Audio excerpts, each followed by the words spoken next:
efektif yang di belakang, yang agak tentu bisa dengar pakai mikrofon. Maka ada apa-apa pakai mikrofon. Ini penting. Yang kedua, syarat yang kedua kata para ulama, ayyakuna biqasdin tasyabbuh. Orang yang menyerupai penganut agama lain itu memang bertujuan bertasyabbuh, bertujuan mengikuti agama lain, baru itu dilarang.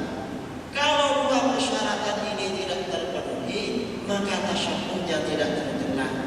Karenanya ada orang mati, kita mentradisikan tahlilan, itu tidak apa-apa, karena itu tidak tasyabbuh kepada orang Hindu.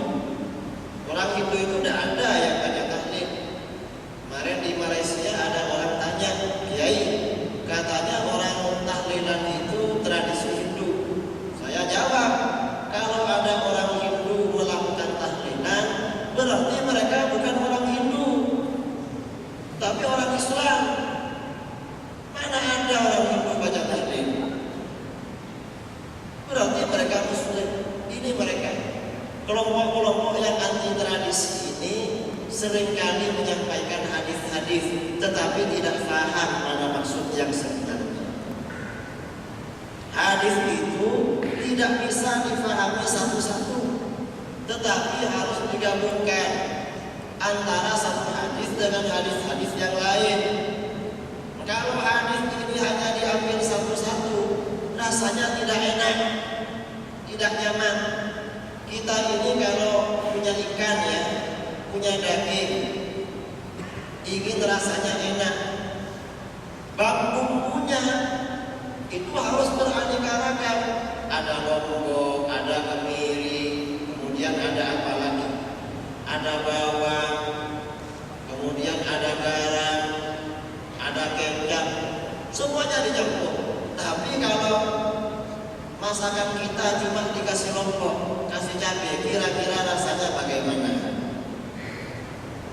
Ya ada enak. Atau misalnya kita bertamu, langsung kita disuguhi makanan lombok 2 piring. Silahkan kalau mau makan. Ya ada enak. Bahwa hati modelnya begitu. Begitu ada hadis kullu bid'atin dhalalah, ya itu saja yang dipakai. Tidak diramu dengan hadis-hadis yang lain. Akhirnya semua orang sesat. Karena hadisnya cuma satu, tidak ada hadis lagi. Tetapi kalau hadis ini digabungkan dengan hadis-hadis yang lain, akhirnya kesimpulannya terasa sedap. Kita ini kalau punya kopi, masakannya cuma diberi garam ya ada enak. Tetapi kalau dicampur dengan bumbu-bumbu yang lain, pasti rasanya enak. Orang beragama itu juga begitu. Satu hadis, satu ayat itu tidak cukup. Pemahamannya harus digabungkan dengan dalil-dalil yang lain. Ini pentingnya kita menjaga tradisi. Jadi jangan dikira bahwa amalan-amalan tradisi yang kita lakukan di Indonesia tidak ada dalilnya. Semua ada dalilnya. Jangan mudah terpengaruh dengan orang-orang yang sukanya membid'ah-bid'ahkan, mensyirik-syirikkan, mengkafir-kafirkan. Itu biasanya ustadz baru. Kalau ustadz lama tidak begitu. Ustadz-ustadz lama, abun-abun yang lama ya, Aceh, tempu-tempu yang lama tidak gampang menyalahkan orang. Mengapa begitu? Tradisi yang ada di negara kita ini sudah mendapat jaminan dari para ulama dulu. Para ulama dulu itu ilmunya alim-alim. Kalau mereka hafal ilmu tidak hanya satu hadis, tapi puluhan bahkan ratusan ribu hadis. Ulama dulu itu hafal. Beda dengan ustaz sekarang. Sekarang ini baru hafal hadis kullu bid'atin dhalalah sudah ceramah kemana-mana. Hadisnya cuma itu, kullu bid'atin dhalalah. Akhirnya menjadi ustaz bid'ah dhalalah. Tidak ada lagi hadisnya cuma itu. Ini pentingnya kita menjaga tradisi keulamaan. Jangan mudah terpengaruh tetapi tidak mengerti ilmu agama. Ini penting. Karenanya kita harus tetap istiqomah. Kita harus tetap konsisten mengikuti ajaran Islam Ahlus Sunnah wal Jamaah yang kita terima dari ulama-ulama dulu. Ulama-ulama baru tidak perlu kita perhatikan apabila ajarannya berbeda dengan ulama-ulama. Kita harus menjaga konsisten dengan ajaran ulama-ulama. Ini sangat penting. Tanda yang kedua, tanda akhir zaman kata Nabi, wa kathurat umara'ukum wa qallat umana'ukum. Banyak pejabat negara kamu, tetapi sedikit yang bisa dipercaya. Sekarang ini pejabat negara semakin banyak, tapi yang amanah yang dipercaya sedikit. Kalau dulu penjara itu tempatnya pencuri, tempatnya perampok, tetapi sekarang penjara itu tempatnya pejabat. Mengapa pejabat masuk penjara? Karena tidak amanah. Sekarang ini yang amanah yang sedikit sekali. Itu yang tidak ditangkap kadang-kadang bukan karena amanah, tetapi karena nasibnya lagi baik, tidak mendapat giliran. Karena sekarang ini kadang walaupun yang tukang nangkap juga tidak amanah. Nangkapnya pilih-pilih, mana yang tidak dia suka ditangkap, yang dia suka pura-pura dapat perahu, pura-pura tidak tahu. Itu zaman sekarang. Ini artinya bagaimana? Sekarang ini kita dituntut menjaga nilai-nilai amanah. Karena kita ini kalau untuk tidak amanah, untuk berkhianat tidak amanah, sekarang ini lebih gampang daripada zaman dulu. Dulu itu mencari barang haram agak repot. Sekarang ini barang haram ini gampang. Karenanya tidak amanah ini gampang sekarang. Dulu pejabat yang korupsi biasanya kalau menjadi hakim atau polisi. Tapi sekarang untuk menjadi koruptor tidak perlu menjadi pejabat, cukup menjadi panitia pembangunan masjid bisa korupsi. Menjadi takmir masjid bisa korupsi. Mengapa? Masjid sekarang banyak uangnya. Dulu orang diminta jadi takmir masjid itu takut, karena takut disuruh cari uang. Tapi kalau sekarang jadi takmir masjid itu ambisi. Mengapa? Ada uangnya. Ini pentingnya kita menjaga nilai-nilai amanah. Ini zaman sekarang. Karena di mana-mana sekarang. Kemudian tanda yang ketiga kata Nabi, wal tumisatid dunya bi'amalil akhirah. Dunia telah dicari dengan amal akhirat. Banyak orang-orang kelihatannya itu akhirat, amal soleh, tetapi sebenarnya ada yang bayar. Jangan dikira orang-orang yang menyebarkan aliran baru, menyebarkan faham Wahabi, menyebarkan faham Syiah, meskipun sebentar-sebentar mereka mengatakan qala Allah Ta'ala, qala Rasulullah sallallahu alaihi wasallam. Sedikit-sedikit begitu. Kafir, syirik, bid'ah. Jangan dikira mereka begitu lillahi ta'ala. Mereka kalau berbicara, mari kita kembali kepada Al-Quran dan hadis. Itu mereka. Jangan dikira lillahi ta'ala. Mereka semua ada yang bayar. Ya, cuma luarnya saja mereka tidak beritahu. Kalau beritahu pada kitanya bahaya. Jadi apa namanya? Dunia dicari dengan amal akhirat. Tahun 2007 ada kawan kiai kampung datang ke rumah saya. Curhat, apa? Saya diakali orang. Orang apa itu? Orang Wahabi. Kebetulan dia aktivis partai politik Wahabi. Saya akan menyebutkan nama partainya di sini karena terkenal di sini. Cerita ke saya apa? Ada aktivis partai orang Wahabi sering datang ke rumah saya. Lama-lama orang ini bilang pada saya, Kiai, gimana kalau setiap malam Selasa Kiai mengadakan majelis taklim di rumah? Nanti jaminan seperti minuman, kalau perlu makanan-makanan kecil saya yang biayai.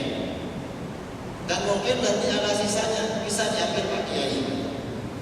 Akhirnya karena beliau kiai kampung, setiap malam Selasa wali muridnya diminta berkumpul di musola diberi pengajian. Kira-kira 50 atau 60 orang.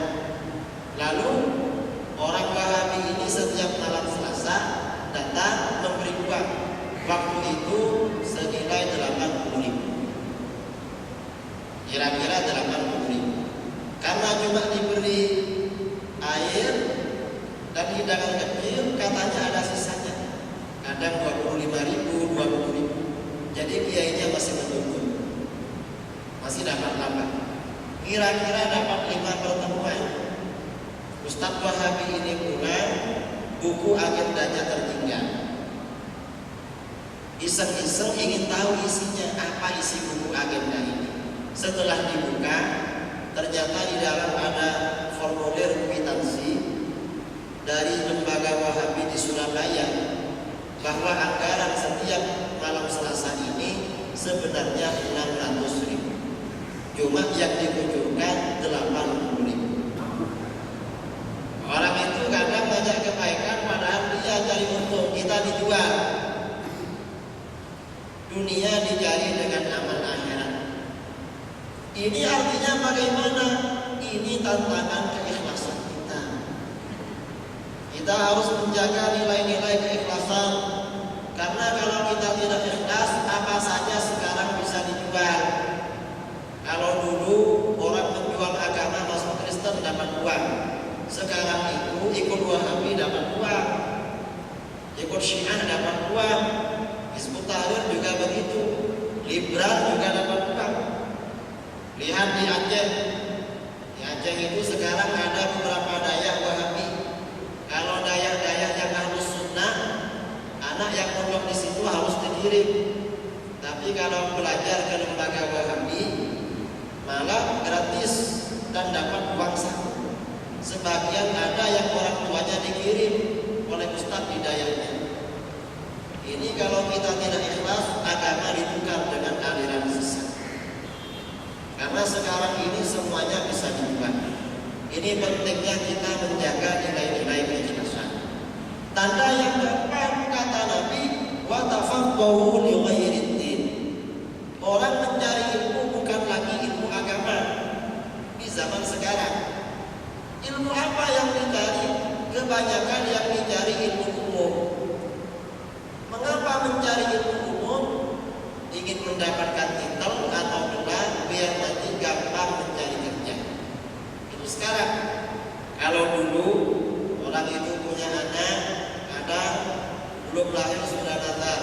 Anak saya nanti kalau sudah besar belajar kepada tengku ini, lalu masuk ke dayahnya abon ini, biar punya akhlak yang mulia, ahli ibadah, jadi orang soleh.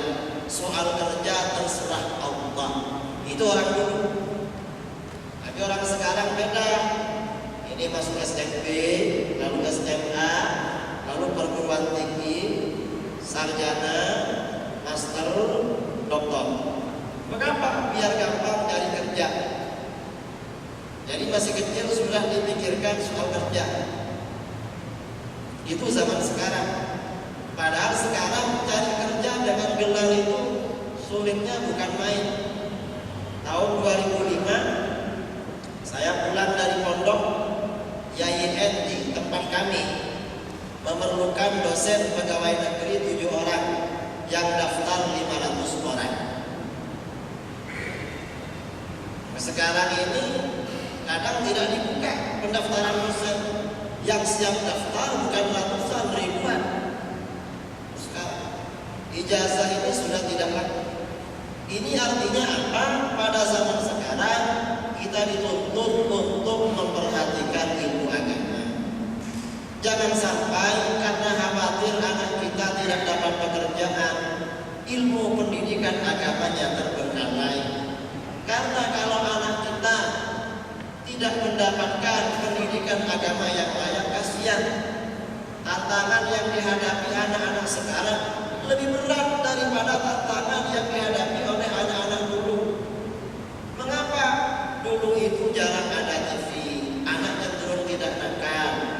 Dulu itu jarang orang punya sepeda motor, anak tidak kemana-mana larinya. Dulu tidak ada handphone, komunikasi sulit. Sekarang ini punya handphone, anak kita punya HP, di rumah sudah ada sepeda motor, kadang ada mobil. Kalau akhlakul karimah, pendidikan agamanya tidak diperhatikan, jadi apa anak-anak? Ini penting, karena warisan sebenarnya ya, warisan yang paling utama bagi anak-anak itu adalah amal soleh dan akhlakul karimah. Kalau anak kita menjadi orang soleh, punya akhlakul karimah, itu adalah warisan yang paling berharga. Kalau anak kita tidak soleh, tidak punya akhlak, ditinggalkan harta begitu banyak, jadi apa nanti harta? Ini ada cerita, saya mau cerita. Dulu pada masa ulama salaf, ada seorang khalifah yang soleh, namanya Umar bin Abdul Aziz. Umar bin Abdul Aziz ini seorang khalifah yang soleh, seorang khalifah yang yurani, seorang khalifah yang adil. Kekuasaannya mulai perbatasan Cina, Pakistan, Afghanistan, sampai ke Andalusia, ke Spanyol. Kekuasaannya. Tapi walaupun negaranya seluas itu, orangnya soleh, takut kepada Allah. Orang soleh, orang bertakwa, tidak gampang menggunakan fasilitas negara. Kalau malam hari ada tamu, tamunya ditanya, kamu bertamu ke sini ada kepentingan negara atau cuma silaturahmi biasa? Kalau tamunya ini ada kepentingan negara, lampu punya negara dinyalakan. Tapi kalau tamu yang datang tidak ada kepentingan negara, lampu pribadi. Kalau kebetulan tidak punya lampu, tidak menyalakan lampu. Padahal kerajaannya, kekuasaannya mulai perbatasan Cina sampai Spanyol. Kadang khalifah itu tidak punya lampu karena berhati-hatinya kepada Allah. Sebelum menjadi khalifah, beliau ekonominya luar biasa. Setelah menjadi khalifah tambah miskin.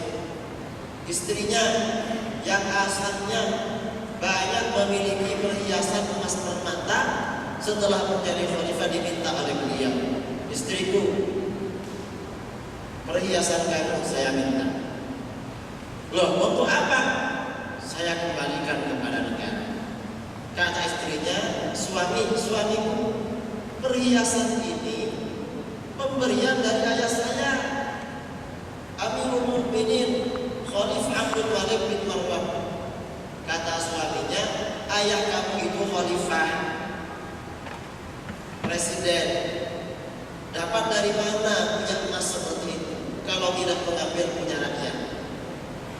Akhirnya istrinya tidak mau. Loh, suamiku, kalau perhiasan ini saya serahkan kepadamu, saya tidak pakai perhiasan, nanti saya tidak kelihatan cantik.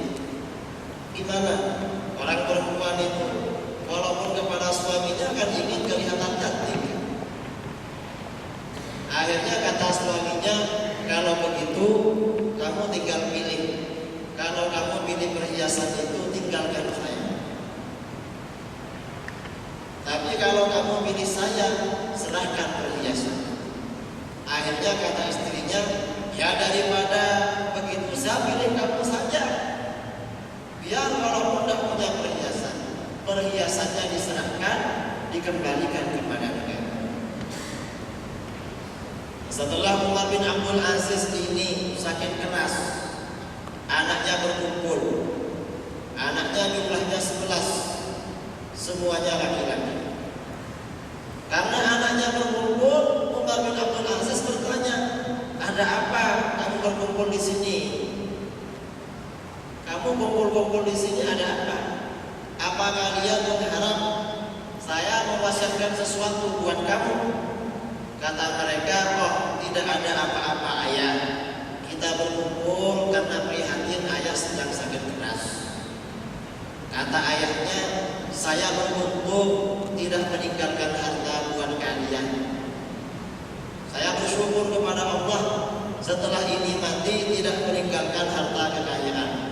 Loh kok begitu ayah?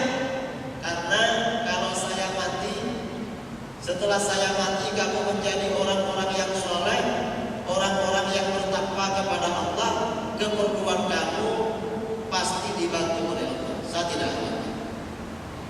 Tapi kalau setelah saya mati kamu menjadi orang-orang yang durhaka kepada Allah, saya beruntung tidak meninggalkan harta, karena berarti kemaksiatan kamu terbantu oleh harta yang saya tinggalkan, dan akibatnya saya akan mendapat beban dari dosa kalian. Saya bersyukur tidak dapat beban. Setelah Umar bin Abdul Aziz meninggal, harta peninggalannya dibagi-bagi menjadi 11 orang.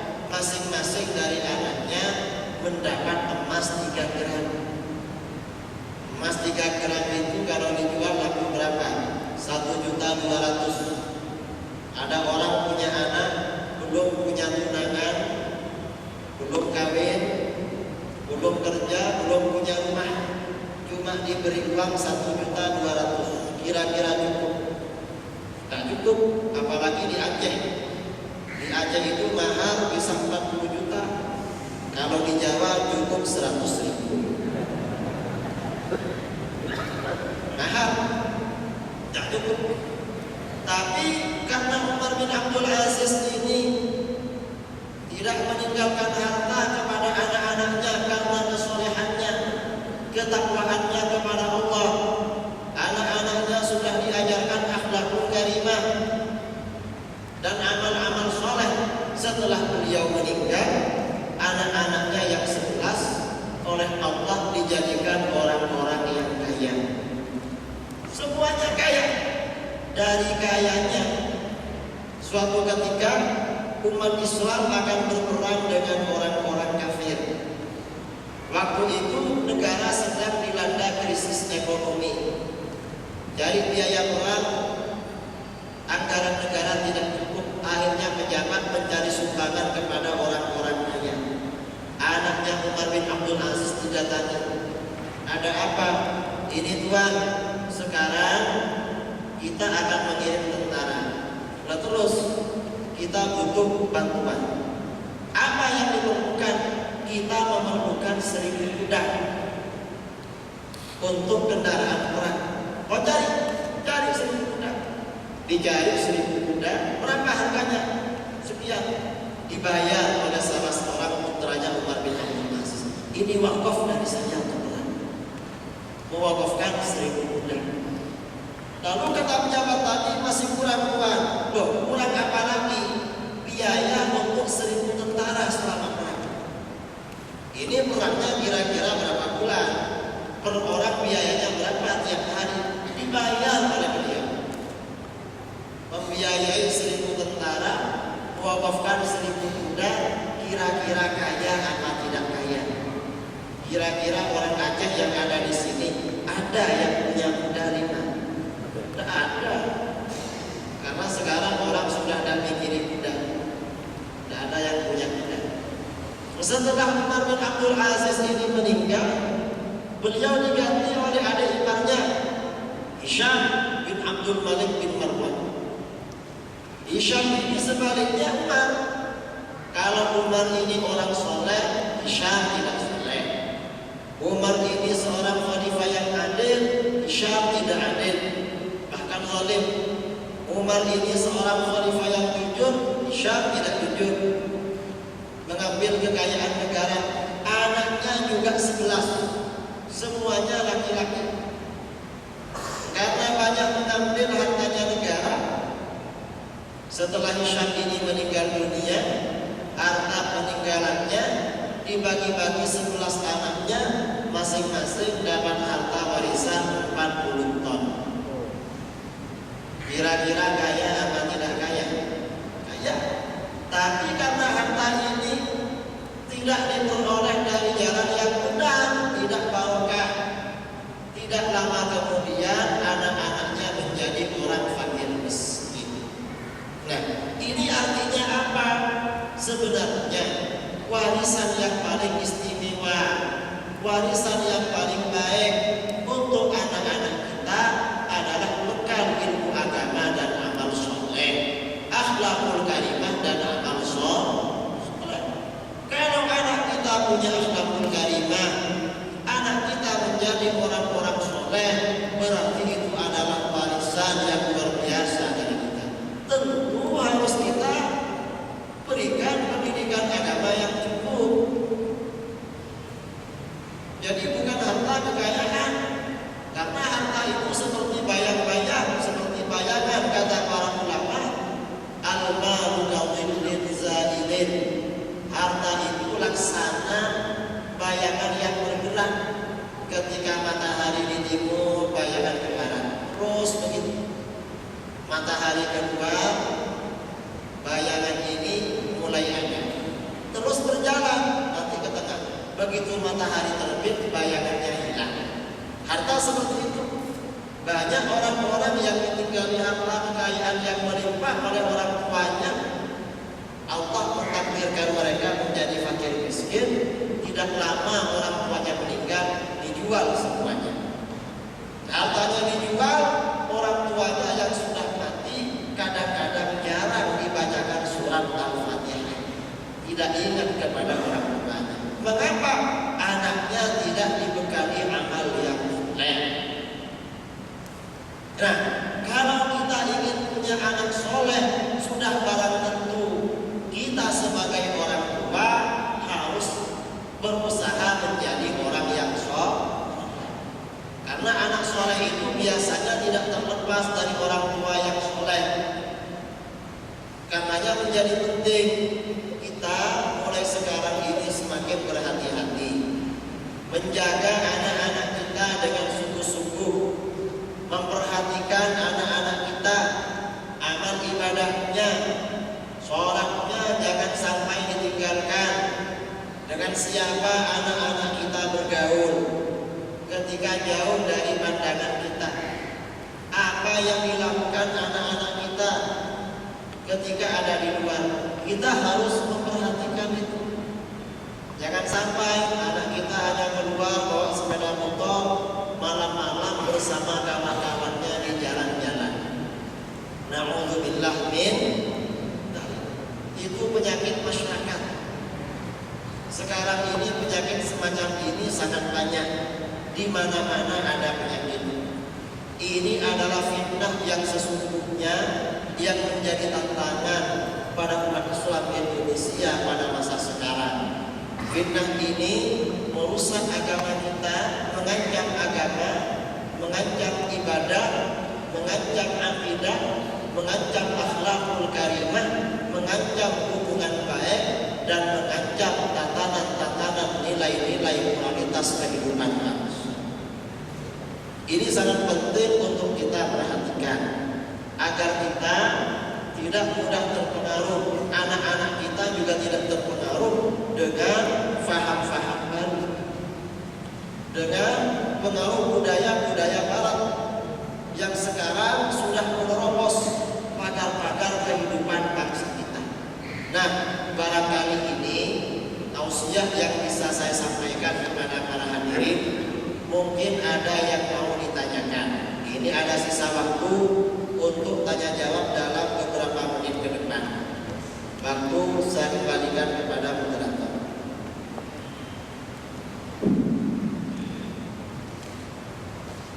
Terima kasih kami sampaikan kepada Kiai Haji Gus Wahdi. Mungkin selanjutnya kita masuki sesi tanya jawab. Kita bagi kepada dua sesi. Dan mungkin sesi pertama dari sebelah kanan dan kanan saya, kanan saya, satu saja.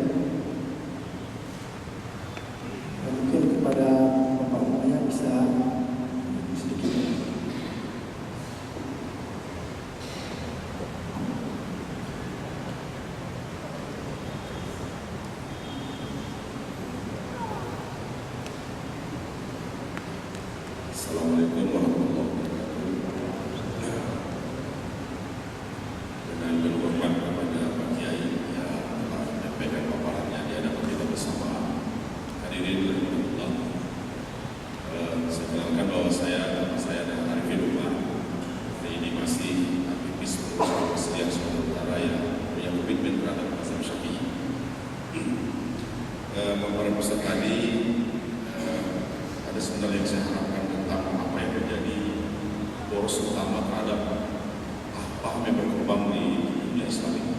Saya melihat ada 3 poros. Yang pertama, poros Sunni, Syi'i, dan Wahabi. Sekarang dalam pertarungan yang sangat luar biasa. Dalam kaitan ini, di Ustaz bilang pagi dari bilang di Aceh seperti apa, dan segala macam. Bahkan saya perlu baca satu Quran. Daerah-daerah yang ada di Aceh minta supaya gubernur itu melaksanakan prinsip mazhab Syafi'i dan usaha masuk itu menunjukkan adanya bagaimana kerasnya berhadapan antara Wahabi dengan mazhab Sunnah atau katakanlah Syafi'i yang di Aceh. Contoh. Dan yang ingin saya katakan begini, hari ini persoalan paham ini kan begitu luar biasa, mengeksplorasi, mencari kekuatan-kekuatan, jadi nilai-nilai politik pada ujungnya kekuatan-kekuatan seperti ini. Nah, untuk kita melihat persoalan paham ini, di dalam persoalan yang kita hadapi sebagai bangsa yang sangat pluralis, yang berbeda-beda, pemahaman-pemahaman didukung oleh globalisasi yang sangat yang bisa gambar pakai dari sebelumnya bagaimana teknologi yang sudah maju itu. Apa langkah yang kita lakukan dalam menegakkan paham Sunni ini, paham Sunnah ini dalam serangan-serangan yang sangat luar biasa dalam pusaran pertarungan tentang mazhab-mazhab yang besar ini. Yang kedua yang ingin saya tanyakan, bahwa hari ini kita lihat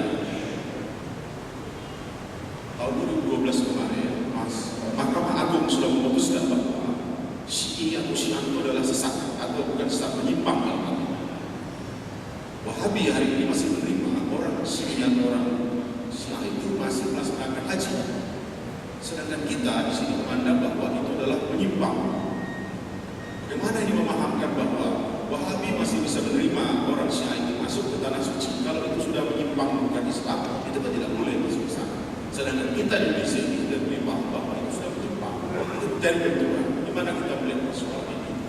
Lalu yang ketiga, Pak Kiai, hari ini kita lihat bahwa persoalan nilai-nilai yang berkembang di masyarakat ini, orang sudah berpikir secara rasional. Orang berpikir secara rasional. Ada contoh, waktu dia diajarkan di manasik haji semua dengan paham Sunni, katakanlah Syafi'i sentris. Begitu sampai di sana, ada diajarkan sama kita bagaimana kalau kita berdoa, apalagi berdoa di makam Rasulullah itu, di hadapan makam Rasulullah mengatakan berdoa. Tidak sedikit itu paham Wahabi yang ada di sana itu melarang mereka berdoa di depan makam Rasulullah, harus ada kiblat ya, dengan sampahnya istilahnya. Nah ini kan sebuah nilai yang kita lihat. Begitu mereka pulang daripada haji yang selama ini dipahami, begitu mereka praktekkan yang di sana dan cara Wahabi yang salah menurut pahamnya itu, ini kan jadi benturan. Apalagi mereka pulang mendapat buku-buku yang ditulis oleh Imam Syekh As-Suhaimi, Abdul Aziz bin Baz dan segala macam. Paham-paham ini dibawa oleh jemaah haji ketika di sini. Jangan kadang-kadang ada terjadi begitu pulang haji dia berhenti di wirid. Ya ini wirid lagi, kenapa? Yang saya baca dari sana yang tempat di suci sana begini, berhenti dia wirid lagi, haji lagi segala macam.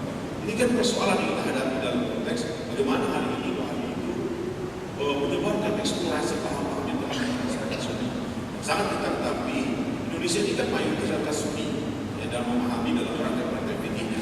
Oleh karena itu saya ingin mendengar dari jawaban Pak Kiai, bagaimana pandangan Sunni terhadap Syiah, apakah itu sesat atau apa itu bukan Islam? Terima kasih. Assalamualaikum warahmatullahi wabarakatuh.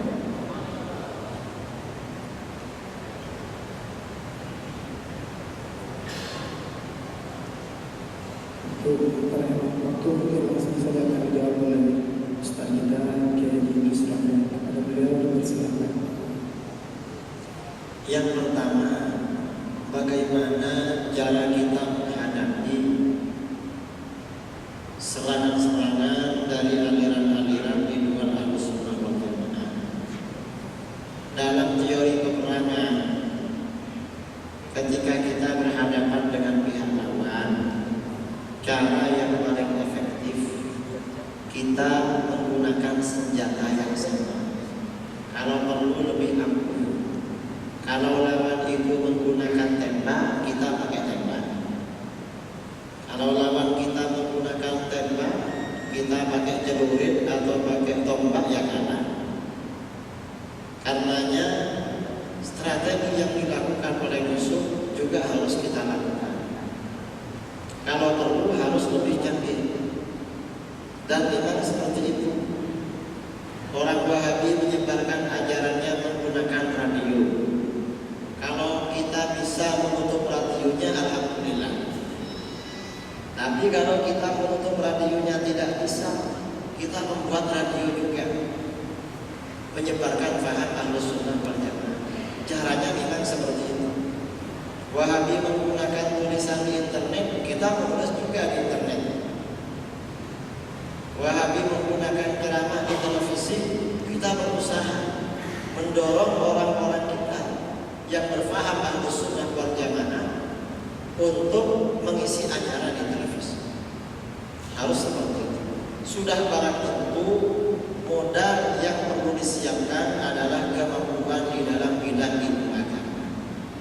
Karena itu sebenarnya cara yang paling efektif menghadapi aliran-aliran sesat adalah pendekatan keilmuan.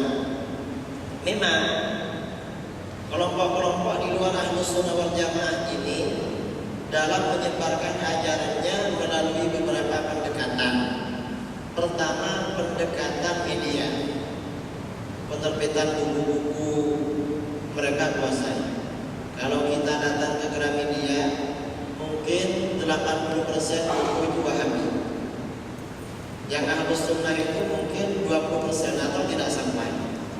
Rata-rata Wahabi. Karena mereka banyak uangnya. Nah, ini caranya bagaimana ya kita perlu banyak menulis buku. Kita jangan menjadi konsumen tetapi menjadi produsen. Itu penting. Jadi mereka pendekatan media. Kemudian Wahabi ini juga menggunakan pendekatan ekonomi atau finansial. Caranya bagaimana orang yang masuk ke ajaran mereka diberi uang. Ustadz-ustadznya gajinya mahal. Ustadz Wahabi itu kalau baru diangkat gajinya tiap bulan $1.500. Coba bandingkan dengan gajinya ustadz-ustadz Rasuliyah kira-kira berapa? $1.500 itu lebih 20 juta sekarang. Karenanya orang Wahabi itu senang kalau rupiah itu anjlok karena tambah banyak uangnya. Jadi mereka memang pendekatan finansial. Orang yang masuk ke dalam golongannya diberi uang. Kita yang seperti ini sepertinya tidak mampu. Kemudian mereka juga menggunakan pendekatan propaganda. Wahabi sering mengatakan kembali kepada Al-Quran dan hadis. Kalau Syiah mengikuti mazhab Ahlul Bait, Hizbut Tahrir tegakkan khilafah, terapkan syariat Islam. Tapi itu propaganda. Menghadapi itu kita telanjangi propaganda mereka. Bahwa slogan mereka kembali kepada Al-Quran dan hadis itu omong kosong. Mengapa omong kosong? Karena yang dimaksud kembali kepada Al-Quran versi Wahabi bukan kembali kepada Al-Quran seperti yang difahami oleh para ulama ahli tafsir, tapi maksudnya kembali kepada terjemahan Al-Quran seperti yang mereka pahami. Kembali kepada hadis juga begitu. Wahabi propagandanya kembali kepada hadis, tapi maksudnya bukan kembali kepada kitab-kitab hadis seperti yang difahami oleh para ulama ahli hadis. Kembali kepada hadis versi Wahabi maksudnya kembali kepada satu hadis saja, yaitu hadis kullu bid'atin dhalal. Itu Wahabi. Di mana-mana hadisnya kullu bid'atin, hadisnya sahih, tidak masalah, cuma pemahaman mereka yang tidak benar. Kalau Al-Quran biasanya yang sering dibawa al-yawma akmaltu lakum dinakum. Ada orang menggelar maulid haram. Mengapa? Masa Nabi tidak ada ajaran maulid? Agama sudah sempurna, tidak perlu ditambah-tambah dengan maulid. Dalilnya al-yawma akmaltu lakum. Ada orang tahlil ayat Al-Qurannya al-yawma akmal, hadisnya kullu bid'atin. Semuanya dua ini juga. Biasanya Wahabi agama sudah sempurna. Kalau Wahabi bilang begitu, kita jawab agama memang sempurna, cuma otak kamu yang belum sempurna.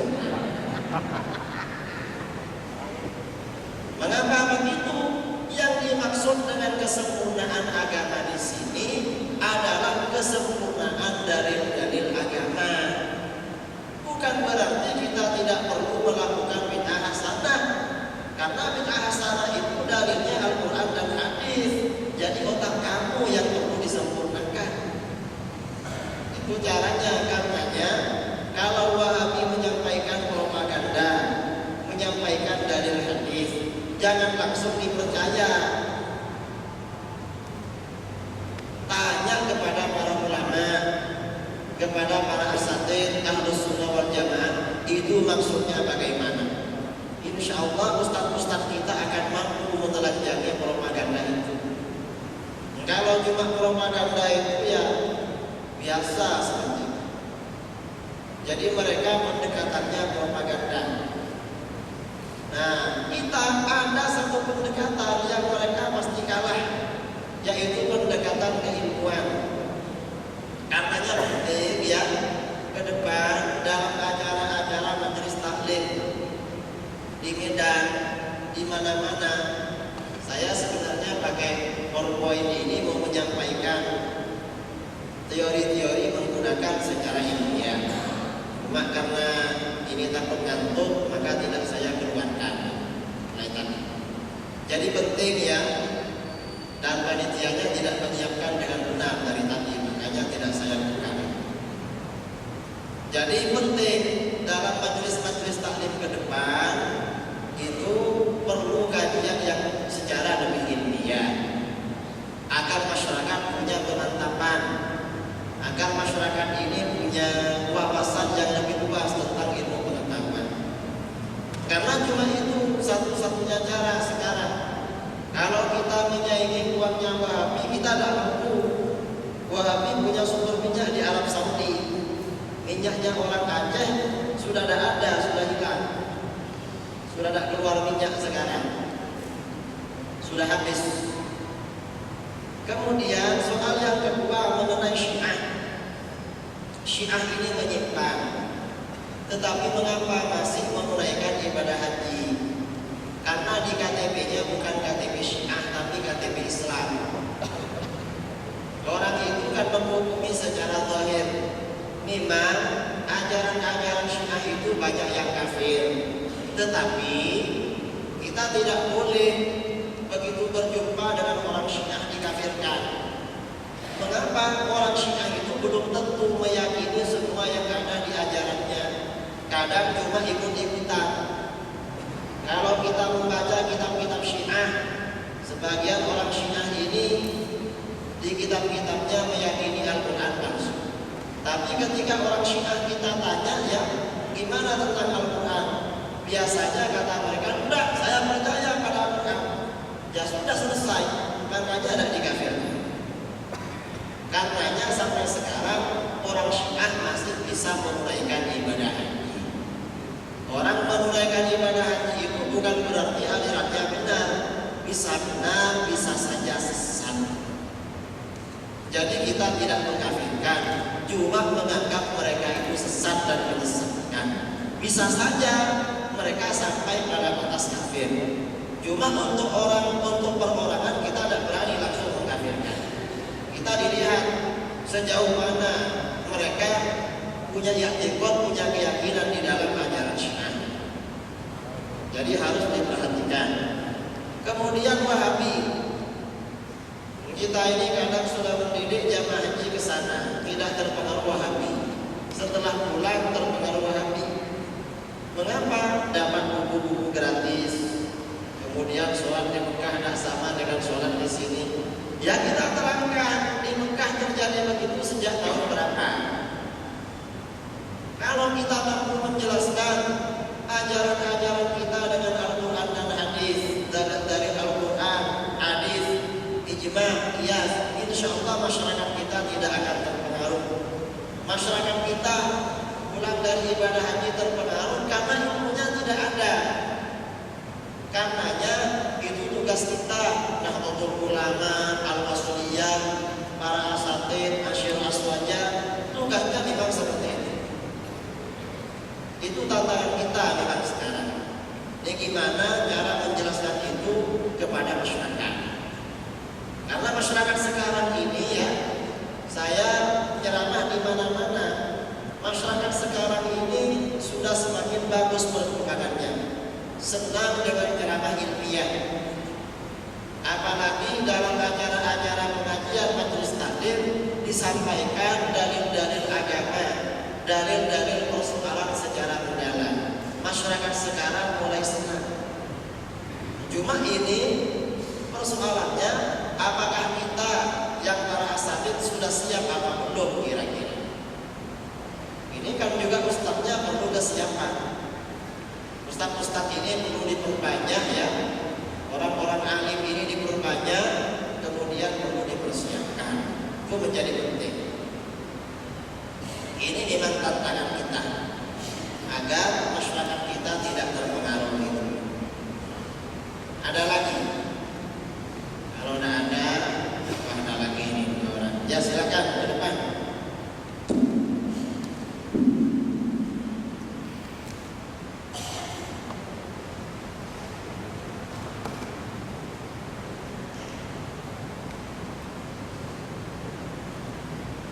Assalamualaikum warahmatullahi wabarakatuh. Yang kita muliakan Al-Ustaz Syekh kita. Al-Ustaz, kita tahu di Indonesia adalah tempat syukur bermacam ragam bentuk pemahaman dari kalangan umat Islam. Seperti yang telah disampaikan oleh Al-Ustaz tadi, masing-masing mengklaim dirinya ialah yang paling benar. Lalu kalau kita kaitkan dengan sabda Rasul, nanti di akhir zaman ada 73 golongan. Lalu kira-kira bagaimana pemahaman tentang hadis tersebut? Kemudian yang kedua, tentang permasalahan Syiah. Bagaimana pandangan kita Sunni dengan terjadinya peristiwa Karbala pada hari Asyura, dengan meninggalnya, dengan tewasnya cucu Rasulullah Hasan dan Husain. Demikian. Assalamualaikum warahmatullahi wabarakatuh.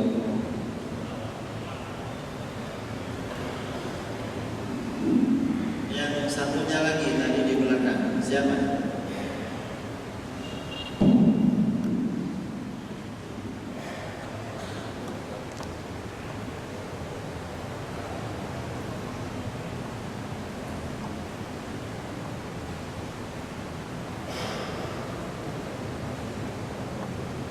Bismillahirrahmanirrahim. Assalamualaikum warahmatullahi wabarakatuh.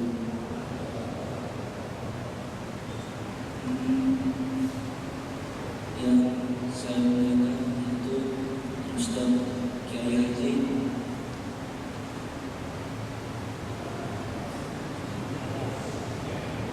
Idrus ini Pak, yang ingin saya tanyakan, mungkin saya agak lambat tadi datang. Saya ingin menanyakan, itu kan ada sekarang ini bermacam-macam paham-paham gitu Pak. Ada paham Wahabi. Jadi asal usul datangnya paham-paham Wahabi ini itu dari mana gitu Pak? Atau dari negara Iran atau dari negara Inggris gitu? Asal usulnya Pak, asal usul datangnya paham Wahabi ini. Baru di situ Wahabi ini memang ada sedak. Kalau dulunya itu cuma Pak, memang ada sedak dulu zaman Nabi gitu. Baru yang kedua Pak, sekarang ini kan itu pertama dari Wahabi gitu Pak. Baru dia muncul yang saya baca Pak di buku kitab Sirasuddin Abbas misalkan. Saya baca di situ tentang pemahaman Wahabi ini, memang ada sedak zaman Nabi gitu. Baru muncullah dia paham salaf. Baru yang berkembang saat ini Pak, itu paham salaf.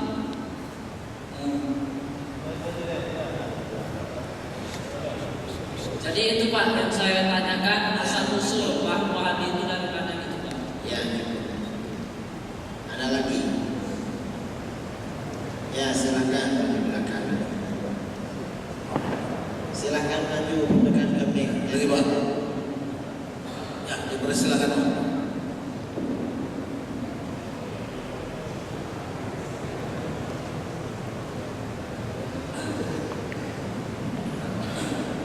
Assalamualaikum warahmatullahi wabarakatuh.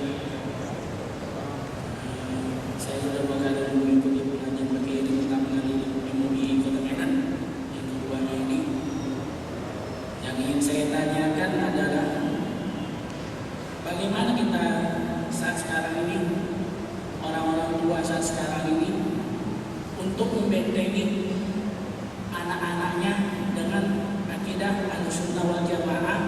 Sementara sekarang ini kan seperti Pak Kiai katakan tadi, banyak terjadinya timbul fitnah-fitnah. Bagaimana orang tua itu harus membentengi anaknya itu agar tidak terjadi fitnah terhadap keluarganya, anaknya, agar di tengah-tengah lingkungan keluarganya itu tidak berkembang paham-paham yang menyimpang seperti paham Wahabi, paham Syiah.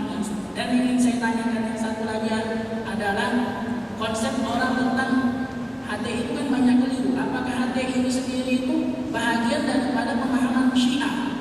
Itu saya ingin saya tanyakan Pak Kiai. Sekian dan terima kasih. Assalamualaikum warahmatullahi wabarakatuh.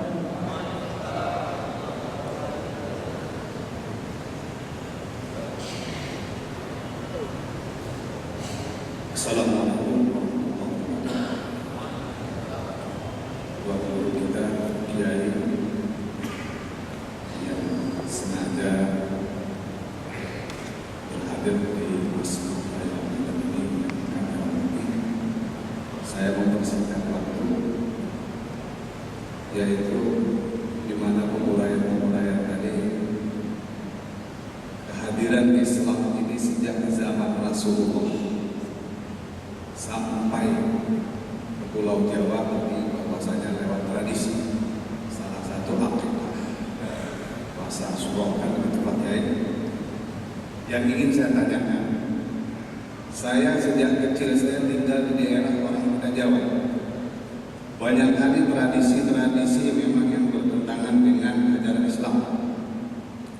Memang sedikit demi sedikit sudah berkurang, tapi yang saya rasakan sekarang, karena saya pindah ke pindah juga lokasinya tetap orang Jawa.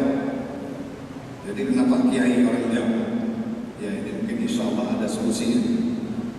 Bagaimana kira-kira menelusurkan ataupun solusinya agar Islam itu bisa masuk ke daerah orang Jawa itu yang tradisinya medok kuat kali jarang kepang. Karena saya perhatikan dan saya rasakan, kalau kita adakan misi dakwah baik di masjid, di lapangan, alergi masyarakat yang datang itu kata seperti ini juga orang-orangnya memang yang sudah ada yang apanya basicnya ke agama. Kalau yang tak ada basicnya ke agama tak datang itu saja. Jadi di masyarakat itu pun begitu. Diadakan di masjid juga mereka tak datang, diadakan di lapangan juga tak datang.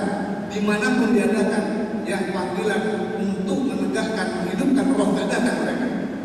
Tapi kalau jalan